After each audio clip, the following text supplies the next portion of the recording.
Thank you for watching Two Talks. Carry On. Carry On is a Netflix take on the classic ordinary guy saves the world trope. When I first heard about it, it was a Netflix exclusive. I expected it to be terrible. Because let's be honest, Netflix original has been hit or miss, but more misses lately. But to my surprise, this one intrigued me. I was genuinely taken back by it, and solid production, and yes, delightfully cheesy writing. The movie feels reminiscent of Die Hard, but unlike Die Hard, it's not a comedy, it's more of a suspenseful thriller. And yes, it qualifies as a Christmas movie, just like Die Hard does, because it takes place during Christmas. I don't make the rules. While the movie is suspenseful and keeps you on the edge of your seat through the high-stake tension, some of the acting is a little bit off. The actor fails to portray some of the right emotions, and some of the couple scenes by Sofia Carson, which are not really that great. Apart from that, the rest of the cast is amazing to me. The confidence in the villain is very clever, and the writing is very nice. One thing I do appreciate is how the movie connects with its audience. The main character actually makes realistic decisions, unlike those horror movies.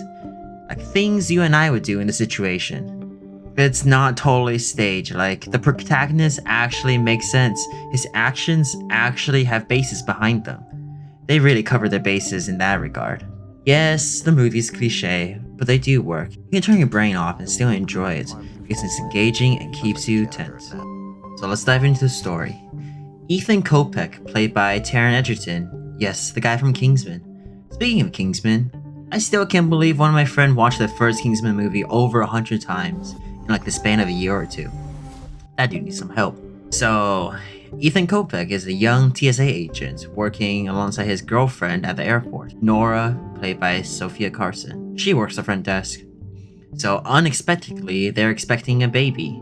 So of course, Ethan does the right thing and asks his manager for more responsibility to get more money. The manager, in his infinite wisdom, assigns Ethan to the camera position at the TSA on Christmas Eve, the busiest day of the year. And trust me, the movie really makes sure you know that the Christmas Eve is the busiest day of the year.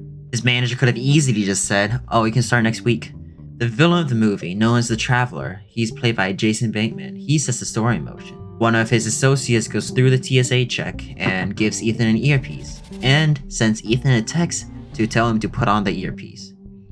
Ethan somehow checks his phone in the middle of work as soon as he sends the text, and the whole movie could have been finished if Ethan had his phone on Do Not Disturb, like he should, because he's working. Anyways, from there, the Traveler begins to issue threats.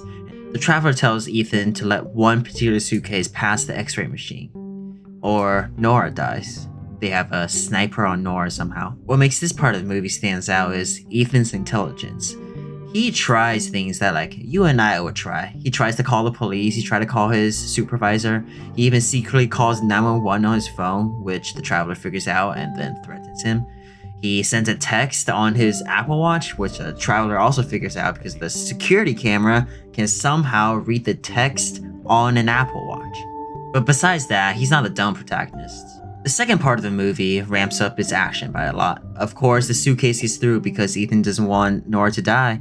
But Ethan doesn't give up though. He tries everything he can to stop the package from boarding the plane.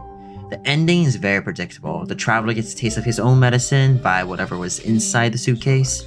Along the way, there are a few moments where you think, no way this just happened, but it's not that bad that you can take it out of the experience. My final thoughts. Overall, Carry On is a fun, suspenseful movie. It's not totally groundbreaking, but it's engaging enough and worth a watch. Especially it's on Netflix. I wouldn't call it a theater worthy, but it's a streaming exclusive. It's solid. 7 out of 10.